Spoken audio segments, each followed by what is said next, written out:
Hi dears, welcome back. അപ്പോൾ ഇന്നത്തെ special ഇഫ്താറിനൊക്കെ ഉണ്ടാക്കിയെടുക്കാൻ പറ്റിയ നല്ല സ്പൈസി ആയിട്ടുള്ള അത്യാവശ്യം ക്വാണ്ടിറ്റിയിലുള്ള നല്ല ടേസ്റ്റി ആയിട്ടുള്ള ഒരു സ്പെഷ്യൽ സ്നാക്കാണ് അട്ടിപ്പത്തിരി. അപ്പോൾ ഇതിൽ നിന്ന് നോമ്പ് തുറക്കുന്ന സമയത്തൊക്കെ ഒരു പീസ് തന്നെ മതിയാവും. അത്യാവശ്യം കനത്തിൽ തന്നെ ഉണ്ടാവും. നോമ്പ് തുറക്കെ ഉണ്ടാക്കുന്നവർക്കൊക്കെ ഉണ്ടാക്കിയെടുക്കാൻ പറ്റിയ നല്ലൊരു സ്നാക്കാണ്. ഒരുപാട് മെനക്കേടില്ല ഉണ്ടാക്കിയെടുക്കാൻ, എന്നാൽ നല്ല ടേസ്റ്റുമാണ്. അപ്പോൾ എങ്ങനെയാണ് ഈ ഒരു സ്നാക്ക് തയ്യാറാക്കുന്നത് നോക്കാം. അതിന് മുന്നേ ആയിട്ട് ചാനൽ സബ്സ്ക്രൈബ് ചെയ്യാത്തവരുണ്ടെങ്കിൽ ഒന്ന് സബ്സ്ക്രൈബ് ചെയ്തേക്കണേ. തൊട്ടടുത്തുള്ള ബെല്ലൈക്കണും കൂടെ ഒന്ന് ക്ലിക്ക് ചെയ്താൽ ഇനി ഞാൻ പുതിയ വീഡിയോസ് ഇടുമ്പോൾ അതിൻ്റെ നോട്ടിഫിക്കേഷൻസ് ഒക്കെ പെട്ടെന്ന് തന്നെ കിട്ടുകയും ചെയ്യും. അപ്പോൾ ഈ ഒരു സ്നാക്ക് തയ്യാറാക്കി എടുക്കാൻ വേണ്ടിയിട്ട് ആദ്യം തന്നെ ഇതിലേക്കുള്ള ഫില്ലിങ്സ് റെഡിയാക്കി എടുക്കാം. അപ്പോൾ അതിന് വേണ്ടിയിട്ട് ഒരു നോൺ സ്റ്റിക്കിൻ്റെ പാൻ സ്റ്റൗവിൽ വെച്ചിട്ടുണ്ട്. എന്നിട്ട് നന്നായിട്ട് ചൂടായി വരുമ്പോൾ അതിലേക്ക് 2 ടേബിൾ സ്പൂൺ വെളിച്ചെണ്ണ അല്ലെങ്കിൽ ഓയിൽ ചേർത്ത് കൊടുക്കാം. എണ്ണ നന്നായിട്ട് ചൂടായി വന്നാൽ ഇനി ഇതിലേക്ക് ഒരു മീഡിയം സൈസിലുള്ള 3 സവാള ചെറുതായിട്ട് കനം കുറഞ്ഞ് അരിഞ്ഞെടുത്തിട്ടുണ്ട്. അപ്പോൾ അതും കൂടി ചേർത്തിട്ട് നന്നായിട്ടൊന്ന് വഴറ്റിയെടുക്കാം. അപ്പോൾ സവാള ഒന്ന് ചൂടായി വന്നാൽ ഇനി അതിലേക്ക് അത്യാവശ്യം വലുപ്പത്തിലുള്ള ഒരു ഉരുളക്കിഴങ്ങ് തൊലിയൊക്കെ കളഞ്ഞ് ഇതുപോലെ ചെറുതായിട്ട് കട്ട് ചെയ്തെടുത്തിട്ടുണ്ട്. അപ്പോൾ അതും കൂടി ചേർത്ത് കൊടുക്കുന്നുണ്ട്. ഉരുളക്കിഴങ്ങ് ചേർത്ത് കൊടുക്കണം നിർബന്ധമൊന്നുമില്ല, സവാള മാത്രമായാലും മതി. ഞാൻ അത്യാവശ്യം വലുപ്പത്തിലുള്ള അട്ടിപ്പത്തിരിയാണ് റെഡിയാക്കി എടുക്കുന്നത്. അപ്പോൾ അത്യാവശ്യം ഫില്ലിങ്സ് ഉണ്ടാവാൻ വേണ്ടിയിട്ടാണ്, കുറച്ച് കൂടുതൽ അളവിൽ ഉണ്ടായിക്കോട്ടെ എന്ന് വെച്ചിട്ടാണ് കിഴങ്ങും കൂടെ ചേർത്ത് കൊടുക്കുന്നത്. നിങ്ങൾക്ക് വേണമെങ്കിൽ കിഴങ്ങ് ചേർക്കാതെ ഉള്ളി മാത്രം വെച്ചിട്ടും ചെയ്തെടുക്കാം. വഴറ്റിയെടുക്കുന്ന സമയത്ത് അതിലേക്ക് കുറച്ച് കറിവേപ്പില ചെറുതായിട്ട് കട്ട് ചെയ്തതും അതുപോലെ തന്നെ 3 പച്ചമുളക് ചെറുതായിട്ട് വട്ടത്തിൽ അരിഞ്ഞതും കൂടി ചേർത്ത് കൊടുക്കുന്നുണ്ട്. ഇനി ഇവയെല്ലാം കൂടെ നന്നായിട്ടൊന്ന് വഴറ്റിയെടുക്കാം. അതിൻ്റെ കൂടെ തന്നെ പിന്നെ 1 ടീസ്പൂൺ ഇഞ്ചി ചതച്ചതും അതുപോലെ തന്നെ 1 ടീസ്പൂൺ വെളുത്തുള്ളി ചതച്ചതും കൂടെ ചേർത്ത് കൊടുക്കുന്നുണ്ട്. ഇനി നന്നായിട്ട് മിക്സാക്കി എടുത്തിട്ട് നന്നായിട്ട് തന്നെ വഴറ്റിയെടുക്കാം.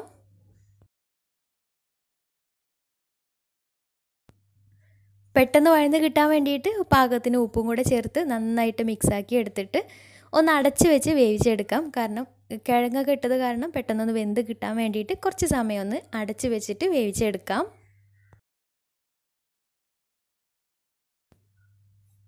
അപ്പോൾ കിഴങ്ങും ഉള്ളിയൊക്കെ നന്നായിട്ട് തന്നെ വെന്ത് കിട്ടിയിട്ടുണ്ട്. കിഴങ്ങ് ഇതുപോലെ ഒന്ന് പ്രസ് ചെയ്ത് നോക്കുമ്പോൾ നന്നായിട്ട് തന്നെ പ്രസ്സായിട്ടൊക്കെ കിട്ടുന്നുണ്ട്. നന്നായിട്ട് വെന്ത് കിട്ടിയിട്ടുണ്ട്. ഇനി ഇതിലേക്കുള്ള മസാലകൾ ചേർത്ത് കൊടുക്കാം. അപ്പോൾ ഞാനൊരു 1/4 ടീസ്പൂൺ മഞ്ഞൾപ്പൊടി, പിന്നെ അതിലേക്ക് ചേർത്ത് കൊടുക്കുന്നത് 1 ടീസ്പൂൺ മല്ലിപ്പൊടി, 1 ടീസ്പൂൺ മുളക് പൊടി, പിന്നെ 1 ടീസ്പൂൺ കുരുമുളക് പൊടി. ഇനി ഇവയെല്ലാം കൂടെ നന്നായിട്ടൊന്ന് മിക്സാക്കി എടുക്കാം. അപ്പോൾ ഒരു മസാലയുടെ പച്ചമണക്കൊന്ന് മാറി കിട്ടുന്നവരെ നന്നായിട്ട് തന്നെ വഴറ്റിയെടുക്കാം.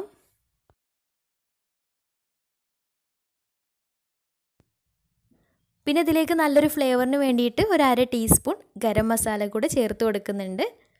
അപ്പോൾ പൊടികളുടെയൊക്കെ പച്ചമണമൊക്കെ നന്നായിട്ട് മാറി കിട്ടിയാൽ ഇനി ഇതിലേക്ക് കുറച്ച് ചിക്കൻ വേവിച്ച് ഗ്രേറ്റ് ചെയ്ത് വെച്ചിട്ടുണ്ട്. അപ്പോൾ അതും കൂടെ ചേർത്ത് കൊടുക്കാം.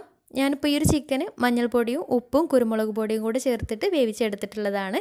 എന്നിട്ട് മിക്സിയുടെ ജാറിലിട്ട് ചെറുതായിട്ടൊന്ന് ക്രഷ് ചെയ്തെടുത്തിട്ടുണ്ട്. ഇനി ചെറുതായിട്ട് പിച്ചി എടുത്താലും മതിയാവും. ഇനി ഇവയെല്ലാം കൂടെ ചേർത്തിട്ട് നന്നായിട്ട് തന്നെ മിക്സാക്കി എടുക്കാം.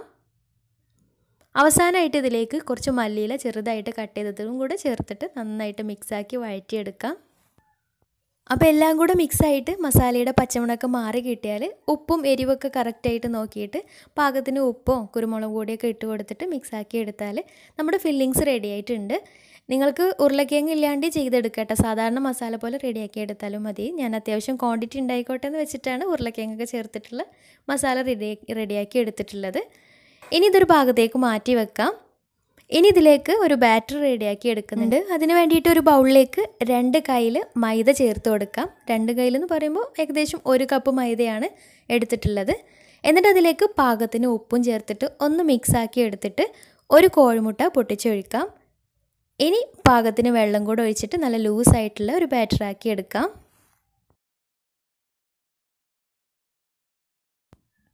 അപ്പോൾ ഇത് ദോശയായിട്ട് ചുട്ടെടുക്കാനുള്ളതാണ്. അപ്പോൾ ലൂസായിട്ടുള്ള ബാറ്ററായിട്ട് തന്നെ എടുക്കാം. ഈ ഒരു കൺസിസ്റ്റൻസിയിലാണ് മാവ് വേണ്ടത്.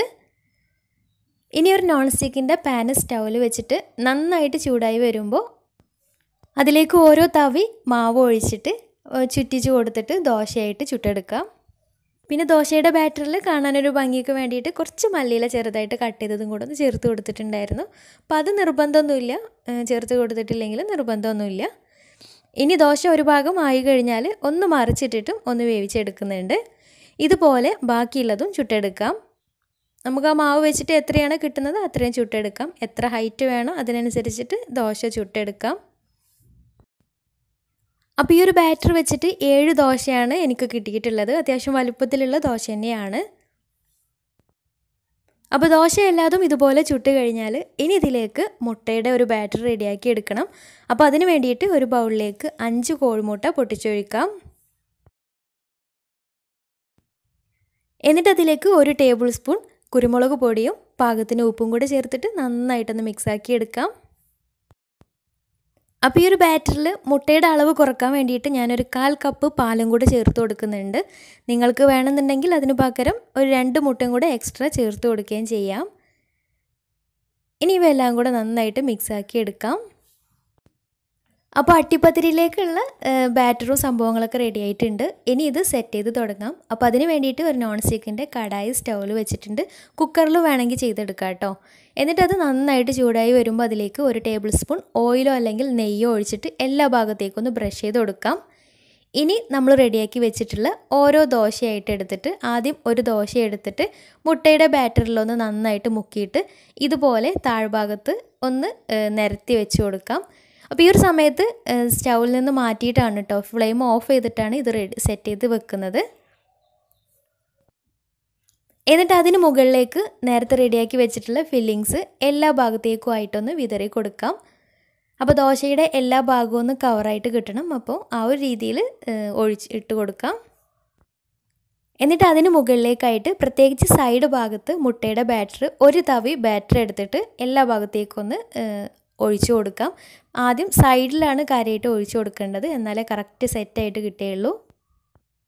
ഇനി അതിന് മുകളിൽ വേറൊരു ദോശയും കൂടി എടുത്തിട്ട് മുട്ടയുടെ ബാറ്ററിൽ മുക്കിയിട്ട് ഇതിന് മുകളിലായിട്ട് വെച്ച് കൊടുക്കാം. ഇതുപോലെ ഇതിന് മുകളിൽ മസാലക്കൂട്ട് പിന്നെ സൈഡിലൂടെ ആയിട്ട് ഒരു തവി മുട്ടയുടെ ബാറ്റർ ഒഴിച്ച് കൊടുക്കുക. അതിന് മുകളിൽ ദോശ ഒന്നും കൂടെ ബാറ്ററിൽ മുക്കിയിട്ട് വെച്ച് കൊടുക്കുക. അങ്ങനെ ഇതുപോലെ ലെയറായിട്ട് സെറ്റ് ചെയ്ത് വെച്ച് കൊടുക്കാം.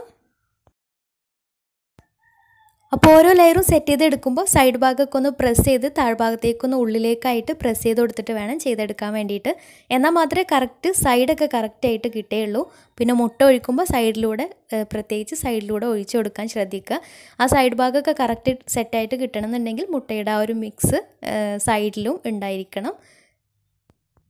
പിന്നെ ഇതുപോലെ ചെയ്തെടുക്കുന്ന സമയത്ത് ദോശ സൈസ് കുറവാണെങ്കിൽ അതിൽ ഒരു ദോശ കട്ട് ചെയ്തിട്ട് സൈഡിലായിട്ട് ഇങ്ങനെ വെച്ച് കൊടുത്തിട്ട് സെറ്റ് ചെയ്തെടുത്താലും മതി. എന്നാലും മുട്ടയുടെ മിക്സൊക്കെ ഒഴിക്കുന്നത് കാരണം കറക്റ്റായിട്ട് തന്നെ സെറ്റായിട്ട് കിട്ടും.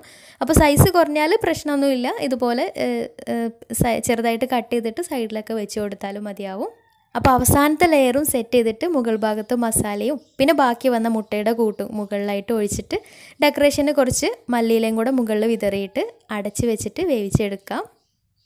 അവസാനം മുകളിൽ ഒഴിച്ച് കൊടുക്കാൻ വേണ്ടിയിട്ട് ഞാനൊരു 2 മുട്ടയും കൂടെ പൊട്ടിച്ചിട്ട് കുറച്ച് കുരുമുളക് പൊടി ഉപ്പും കൂടെ ചേർത്ത് മിക്സ് ആക്കിയിട്ട് മുകൾ ഭാഗത്തേക്ക് ഒഴിച്ച് കൊടുക്കുന്നുണ്ട്. കാരണം മുകൾ ഭാഗത്ത് സൈഡിലൂടെ ഒക്കെ ഒഴിച്ച് കൊടുക്കാൻ കുറച്ച് മുട്ട വേണം.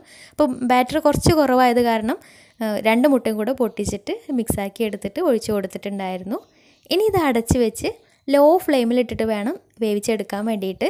പിന്നെ അടിഭാഗം കരിയാതിരിക്കാൻ വേണ്ടിയിട്ട് പഴയ നോൺ സ്റ്റിക്കിൻ്റെ പാനോ അല്ലെങ്കിൽ ഏതെങ്കിലും അലൂമിനിയത്തിൻ്റെ അടപ്പൊക്കെ ഉണ്ടെങ്കിൽ അതോ വെച്ച് കൊടുക്കാം, എന്നാൽ അടി പിടിക്കുകയില്ല. അപ്പോൾ ഇത് ഏകദേശം ഒരു അരമണിക്കൂർ ലോ ഫ്ലെയിമിലിട്ടിട്ട് വേണം വേവിച്ചെടുക്കാൻ വേണ്ടിയിട്ട്. കാരണം മുട്ടയൊക്കെ സെറ്റായിട്ട് കിട്ടണമെങ്കിൽ കുറച്ച് ഹൈറ്റും ഉണ്ടല്ലോ, അപ്പോൾ കുറച്ചൊരു ടൈം എടുക്കും വെന്ത് കിട്ടാൻ വേണ്ടിയിട്ട്. അപ്പം മുകൾ ഭാഗമൊക്കെ നല്ല സെറ്റായിട്ട് കിട്ടിയിട്ടുണ്ടെങ്കിൽ ഫ്ലെയിം ഓഫ് ചെയ്യാം. തുറന്ന് നോക്കിയതിന് ശേഷം മുകൾ ഭാഗമൊക്കെ നല്ല സെറ്റായിട്ടുണ്ടെങ്കിൽ മുട്ടയുടെ ആ വെള്ളം പോലൊന്നും ഇല്ലയെന്നുണ്ടെങ്കിൽ വെന്തിട്ടുണ്ടാവും. അല്ലെങ്കിൽ ഒരു ടൂത്ത് പിക്ക് വെച്ചിട്ട് കുത്തി നോക്കിയാലും മതിയാവും. ഇനി മുകൾ ഭാഗം ഒന്ന് ബ്രൗൺ കളറാക്കി എടുക്കാൻ വേണ്ടിയിട്ട് ഓയിൽ ബ്രഷ് ചെയ്തിട്ടുള്ള ഒരു പാനിലേക്ക് ഇട്ടിട്ട് ഒന്ന് മറിച്ചിട്ടിട്ട് ഒരു 3-4 മിനിറ്റ് ഒരു മീഡിയം ഫ്ലെയിമിലിട്ടിട്ട് വേവിച്ചെടുക്കുകയും ചെയ്യാം. പിന്നെ ഞാൻ മറിച്ചിട്ട് കൊടുത്ത സമയത്ത് മുകൾ ഭാഗം ഒന്നും കൂടെ ആവാനുണ്ടായിരുന്നു. അപ്പോൾ പെട്ടെന്ന് വെന്ത് കിട്ടാൻ വേണ്ടിയിട്ട് വേഗം തന്നെ മറിച്ചിട്ടിട്ടൊന്ന് വേവിച്ചെടുക്കാമെന്ന് വിചാരിച്ചതാണ്. കാരണം ലേറ്റ് ആയിട്ടുണ്ടായിരുന്നു സ്നാക്ക് ഉണ്ടാക്കി എടുക്കുമ്പോൾ. നോമ്പ് തുറക്കുന്ന ടൈമൊക്കെ ഏകദേശം ആയി തുടങ്ങിയിട്ടുണ്ടായിരുന്നു. അപ്പോൾ പെട്ടെന്ന് മറിച്ചിട്ടതാണ്. എന്നാലും കുഴപ്പമൊന്നും ഉണ്ടായിട്ടില്ല, ഫ്ലോപ്പായിട്ടൊന്നുമില്ല. പാനിൽ നിന്ന് കിട്ടാൻ കുറച്ചൊരു പ്രയാസം ഉണ്ടായിരുന്നു എന്നുള്ളൂ. അപ്പോൾ നല്ല സ്പൈസി ആയിട്ടുള്ള അത്യാവശ്യം കനത്തിലുള്ള നല്ല ടേസ്റ്റി ആയിട്ടുള്ള ഒരു അടിപൊളി പലഹാരമാണ്. അപ്പോൾ ഉണ്ടാക്കി നോക്കാത്തവരുണ്ടെങ്കിൽ ഒന്ന് ട്രൈ ചെയ്ത് നോക്കുക. എന്നിട്ട് നിങ്ങളുടെ ഫീഡ്ബാക്ക്സ് താഴെ കമൻറ്റ് ബോക്സിൽ അറിയിക്കാൻ മറക്കരുത്. അപ്പോൾ ഇന്നത്തെ വീഡിയോ ഇഷ്ടമായെന്ന് വിചാരിക്കുന്നു. ഇഷ്ടമായെങ്കിൽ ലൈക്ക് ചെയ്യുക, ഫ്രണ്ട്സ് റിലേറ്റീവ്സിനൊക്കെ ഒന്ന് ഷെയർ ചെയ്യുകയും ചെയ്യുക.